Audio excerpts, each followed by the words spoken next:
আসসালামু আলাইকুম। সংবাদে আপনাদের সবাইকে স্বাগত জানাচ্ছি। আমি ফিরোজ তোহা। শুরুতেই সংবাদ শিরোনাম। বাংলাদেশের সর্বশেষ গুরুত্বপূর্ণ আপডেট সংবাদে আপনাকে স্বাগত। শুরুতেই সংবাদ শিরোনাম, পরে বিস্তারিত। শুরুতেই জানাবো, অচিরেই দেশে নতুন বিভাগ ঘোষণা। অচিরেই বাংলাদেশে নতুন বিভাগ কুমিল্লাকে বিভাগ হিসেবে ঘোষণা করা হবে বলে জানিয়েছেন স্থানীয় সরকার, পল্লী উন্নয়ন ও সমবায় এবং যুব ক্রীড়া মন্ত্রণালয়ের উপদেষ্টা আসিফ মাহমুদ সজীব ভুঁইয়া। তিনি বলেছেন, পতিত স্বৈরাচার হাসিনা বলেছিল কুমিল্লার নামে কোনো বিভাগ হবে না। আমরা এখন বলতে চাই, এখানে কোনো বিভাগ হলে কুমিল্লার নামেই হবে। এরপর জানাবো, যুবলীগ নেতা ইঞ্জিনিয়ার লাখিন গ্রেপ্তার। বগুড়া যুবলীগ নেতা ইঞ্জিনিয়ার খায়রুল আলম লাখিনকে গ্রেপ্তার করেছে পুলিশ। আজ শহরের লতিফপুর কলোনির বেলজিয়াম মাঠ এলাকায় নিজ বাড়ি থেকে তাকে গ্রেপ্তার করা হয়। বিষয়টি নিশ্চিত করেছেন বগুড়া সদর থানার অফিসার ইনচার্জ SM মঈনুদ্দিন। এবারে জানাবো, মহাসড়কে মুখ থুবড়ে পড়ে থাকা নিহত তরুণীর পরিচয় মিলেছে। মুন্সিগঞ্জের শ্রীনগর উপজেলায় বঙ্গবন্ধু এক্সপ্রেসওয়েতে গুলিতে নিহত তরুণীর পরিচয় শনাক্ত করা হয়েছে। ওই তরুণীর নাম শাহিদা বেগম, 24। এদিকে বিদ্যুৎ জ্বালানি বিশেষ বিধান আইন বাতিল করে অধ্যাদেশ জারি। বিদ্যুৎ ও জ্বালানি দ্রুত সরবরাহ বৃদ্ধি বিশেষ বিধান আইন 2010 বাতিল করেছে উপদেষ্টা পরিষদ। আজ আইনটি বাতিল করে অধ্যাদেশ জারি করেছেন রাষ্ট্রপতি। এর আগে 2024 সালের 20 নভেম্বর বিদ্যুৎ ও জ্বালানি দ্রুত সরবরাহ বৃদ্ধি বিশেষ বিধান রহিতকরণ অধ্যাদেশ 2024 জারির প্রস্তাব নীতিগত ও চূড়ান্ত অনুমোদন দেয় উপদেষ্টা পরিষদ। জানাবো, রাষ্ট্র মেরামত ছাড়াই অন্তর্বর্তীকালীন সরকার বিদায় নিলে এই প্রজন্ম আমাদের কাঠগড়ায় দাঁড় করাবে। প্রধান উপদেষ্টার প্রেস সচিব শফিকুল আলম বলেছেন, একেবারেই রাষ্ট্র মেরামত ছাড়াই যদি অন্তর্বর্তীকালীন সরকার চলে যায় তাহলে এই প্রজন্ম আমাদের কাঠগড়ায় দাঁড় করাবে। আজ NDM এর আয়োজনে মহাখালী ব্র্যাক সেন্টার রাষ্ট্র সংস্কার প্রস্তাবনা শীর্ষক এক সেমিনারে এসব কথা বলেন তিনি। এবং সর্বশেষ জানাবো, ভবিষ্যতে কেউ আর টাকা পাচার করতে পারবে না বললেন অর্থ উপদেষ্টা।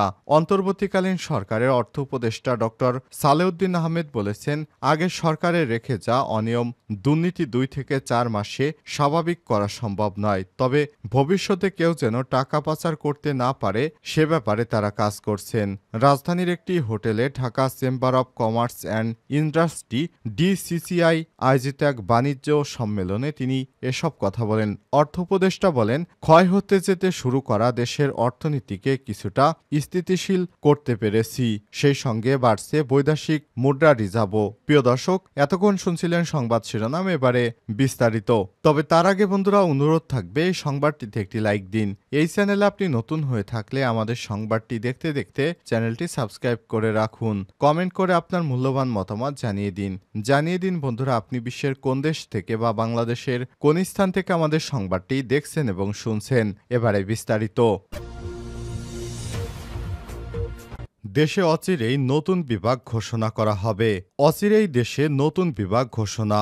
এ বিষয়ে কথা বলেছেন স্থানীয় সরকার, পল্লী উন্নয়ন ও সমবায় এবং যুব ক্রীড়া মন্ত্রণালয়ের উপদেষ্টা আসিফ মাহমুদ সজীব ভুঁইয়া। তিনি বলেছেন, পতিত স্বৈরাচার শেখ হাসিনা বলেছিল কুমিল্লা নামে বিভাগ হবে না। আমরা এখন বলতে চাই, এখানে কোনো বিভাগ হলে কুমিল্লা নামে সেটি হবে। এটা করার জন্য যা যা প্রয়োজন সব করা হবে। সংশ্লিষ্ট নীতি নির্ধারকদের সঙ্গে কথা বলে শীঘ্রই বাস্তবায়নের তাগিদ দেওয়া হবে। শনিবার 30 নভেম্বর বিকেলে কুমিল্লার মুরাদনগর উপজেলা DR উচ্চ বিদ্যালয় মাঠে মুরাদনগর উপজেলাবাসীর গণসংবর্ধনা অনুষ্ঠানে প্রধান অতিথির বক্তব্যে তিনি এসব কথা বলেন। এ সময় উপদেষ্টা আসিফ ভারতের আশীর্বাদে নয় বরং জনগণের ম্যান্ডেট নিয়ে রাষ্ট্র ক্ষমতায় আসতে হবে বলে রাজনৈতিক দলগুলোর প্রতি আহ্বান জানিয়েছেন। তিনি আরো বলেন, বর্তমানে বাংলাদেশের পরিস্থিতিকে অনেক ধরনের অভ্যন্তরীণ এবং বহির্বিশ্ব ষড়যন্ত্র করা হচ্ছে। অত্যন্ত দুঃখের সঙ্গে বলতে হচ্ছে, আমাদের রাজনৈতিক নেতাদের মাঝে একটি সংস্কৃতি চালু হয়েছে যে ভারত ভারতের আশীর্বাদ ছাড়া ক্ষমতায় আসা যাবে না, এটা এদেশের জন্য অত্যন্ত দুঃখজনক। আপনারা যদি মনে করেন ভারতের আশীর্বাদ ছাড়া এদেশে ক্ষমতায় আসা যাবে না, তাহলে বলতে হয় শেখ হাসিনার চেয়েও বেশি এদেশে কারো ভারতের অনুগত্য ছিল না। সেই শেখ হাসিনার কি পরিণতি বাংলাদেশের মানুষ করেছে আপনারা স্পষ্ট দেখতে পাচ্ছেন। আপনারা যদি ভবিষ্যতে সে ধরনের পরিণতি দেখতে না চান, তাহলে বাংলাদেশের জনগণের ম্যান্ডেট একমাত্র ক্ষমতায় আসার উপায় হিসেবে অবলম্বন করে অন্য কোনো বহির্গত শক্তির আশীর্বাদে নয়, দেশের জনগণের ভোটে নির্বাচিত হয়ে তারপর বাংলাদেশের ক্ষমতায় বসতে হবে। ব্যারিস্টার নাসির আলমের সভাপতিত্বে কেন্দ্রীয় সমন্বয়ক তরিকুল ইসলামের সঞ্চালনায় এ সময় বক্তব্য রাখেন বিএনপির ভাইস চেয়ারম্যান কাজী শাহ মোফাজ্জল হোসেন কায়কোবাদের ছোট ভাই কাজী জুন্নুন বসরি, উপজেলা বিএনপির আহ্বায়ক মহিউদ্দিন অঞ্জন, উপজেলা জামাতের আমির আনমো ইলিয়াস, সাবেক আমির মনসুর মিয়া, সাবেক চেয়ারম্যান সৈয়দ তৌফিক মীর, প্রধান শিক্ষক বিল্লাল হোসেন সহ আরও অনেকেই। যুবলীগ নেতা ইঞ্জিনিয়ার লাখিন গ্রেপ্তার।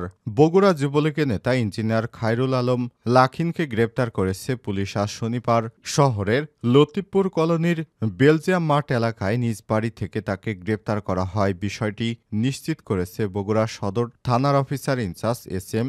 মহিউদ্দিন। খায়রুল আলম লাখিন বগুড়া জেলা যুবলীগের সক্রিয় নেতা। এছাড়াও তিনি বাংলাদেশ হিউম্যান রাইট অ্যাসোসিয়েশন কেন্দ্রীয় কমিটির সভাপতি এবং লায়ন ক্লাবের সঙ্গে জড়িত ছিলেন। সদর থানার অফিসার ইনচার্জ এস.এম. মহিউদ্দিন জানান, গোপন সংবাদের ভিত্তিতে অভিযান চালিয়ে তার নিজ বাড়ি থেকে লাখিনকে গ্রেপ্তার করা হয়। তার বিরুদ্ধে অনেক অভিযোগ রয়েছে। এছাড়াও লাখিন নামে বেশ কয়েকটি মামলা হয়েছে।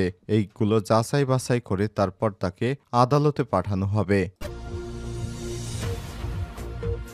মহাসড়কে মুখ থুবড়ে পড়ে থাকা নিহত তরুণীর পরিচয় মিলেছে। মুন্সিগঞ্জের শ্রীনগর উপজেলায় বঙ্গবন্ধু এক্সপ্রেসওয়েতে গুলিতে নিহত তরুণীর পরিচয় শনাক্ত করা হয়েছে। ওই তরুণীর নাম শাহিদা বেগম ২৪, তার বাড়ি ময়মনসিংহে। মুন্সিগঞ্জের অতিরিক্ত পুলিশ সুপার ফিরোজ কবির অপরাধ এসব তথ্য নিশ্চিত করেছেন। তিনি বলেছেন, শাহিদা বেগম নামের ওই তরুণী রাজধানীর ওয়ারিতে তার ভাইয়ের সঙ্গে থাকতেন। তিনি একটি ডে কেয়ারে কাজ করতেন। ফিরোজ কবির বলেন, ওই তরুণীর ফিঙ্গারপ্রিন্ট শনাক্ত করা যায়নি, তবে মোবাইল ফোনের সূত্র ধরে তার পরিচয় শনাক্ত করা গেছে। তার বাড়ি ময়মনসিংহের কোথাও না কোথাও। সে বিষয়টি নিয়ে আমরা খোঁজাখুঁজি করার পর বিষয়টি এখনো পরিষ্কার হয়নি, তবে তার বাসা ময়মনসিংহ জেলার অবস্থিত, সেটা জানার চেষ্টা চলছে। গ্রামের বাড়ি কোথায়? মুন্সিগঞ্জের শ্রীনগর উপজেলা বঙ্গবন্ধু এক্সপ্রেসওয়েতে শাহিদাকে নিয়ে গেছে তা জানার চেষ্টা চলছে বলে জানান পুলিশের এই কর্মকর্তা।